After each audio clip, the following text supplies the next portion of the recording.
Katanya jumlah santri turun 76%. Katanya pesantren sebentar lagi punah. Katanya semua gara-gara pesantren kolot dan anti kritik. Lucunya, semua itu katanya, tanpa satupun data yang bisa dibuka publik. Hari ini kita bahas logika di balik video pesantren diboikot umat Islam. Bukan pakai emosi, tapi pakai bukti. Karena berpikir kritis itu bukan soal berani ngomong keras, tapi berani tanggung jawab atas setiap kata data. Guru Gembul bilang, tahun 2020, santri di Indonesia ada 5 juta. Tahun 2025 tinggal 1,37 juta, artinya turun 76% dalam 5 tahun. Tapi masalahnya, data itu tidak pernah ada. Buka situs Kementerian Agama, tidak ada satu laporan pun yang menyebut angka santri 5 juta di 2020, apalagi turun drastis. Bahkan, menurut EMIS, Education Management Information System Kemenak, jumlah santri tercatat meningkat, bukan menurun.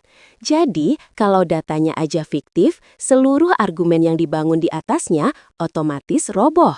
Sama kayak bikin rumah di atas pasir, tapi sombong bilang, ini arsitektur modern.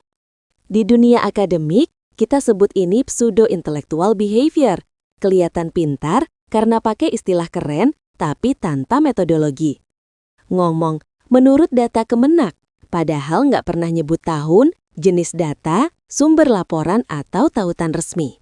Kalau kamu mahasiswa semester 2 aja, lalu presentasi begini, dosenmu langsung nulis besar-besar di slide.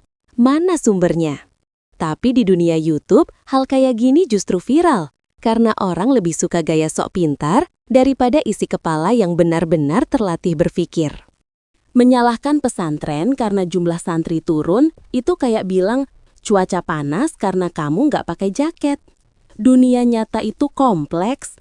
Jumlah santri bisa berubah karena ekonomi, urbanisasi, migrasi pendidikan, bahkan pandemi. Tapi logika Guru Gembul, semua salah pesantren. Ini yang disebut fallacy of single cause, penyakit logika orang yang haus sensasi intelektual.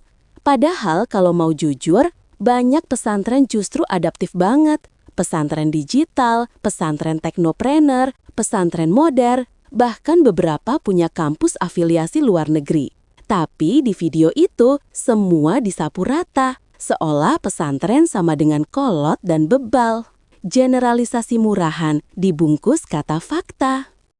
Kritik itu sehat, tapi kritik yang sehat itu datang bersama solusi. Kalau cuma bilang pesantren harus introspeksi tanpa tahu struktur, kurikulum, dan tantangan sosialnya, itu bukan kritik, itu komentar warung kopi yang pakai mic. Di Indonesia ada lebih dari 40.000 pesantren, data resmi Kemenak 2023. Dari yang fokus hafalan sampai yang fokus teknologi. Banyak di antaranya mendidik ribuan anak yatim, membangun ekonomi lokal, bahkan jadi benteng moral di desa. Kalau mau adil, kritiklah kasusnya, bukan institusinya. Jangan pakai contoh satu pesantren bermasalah buat menuduh 40.000 lainnya gagal. Itu logika clickbait, bukan logika intelektual. Ironis, seseorang yang bilang pesantren menolak kritik malah menolak dikritik balik. Giliran publik tanya sumber data, marah. Giliran ditantang debat, ngeles. Jadi siapa sebenarnya yang anti kritik? Pseudo-intelektual itu cirinya satu, mereka tidak mencari kebenaran tapi tepuk tangan. Mereka tak butuh data, cukup feeling dan gaya bicara berapi-api. Karena di era algoritma, yang penting bukan benar tapi terlihat keren.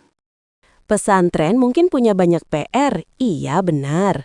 Tapi menyebut pesantren akan punah karena anti-science, itu bukan analisis, itu hiperbola yang malas riset. Pesantren justru jadi ruang ketahanan moral terakhir bangsa ini. Tempat di mana ribuan anak belajar disiplin, adab, dan ilmu agama. Jadi sebelum bilang pesantren gagal, coba tanya dulu, apa kontribusimu pada pendidikan mereka? Karena berpikir kritis itu bukan soal mengkritik yang lemah, tapi menantang yang kuat, termasuk ego sendiri. Di dunia di mana semua orang merasa paling pintar, yang paling berharga adalah kerendahan hati untuk berkata, "Saya belum tahu, saya akan cek dulu datanya." Karena intelektual sejati bukan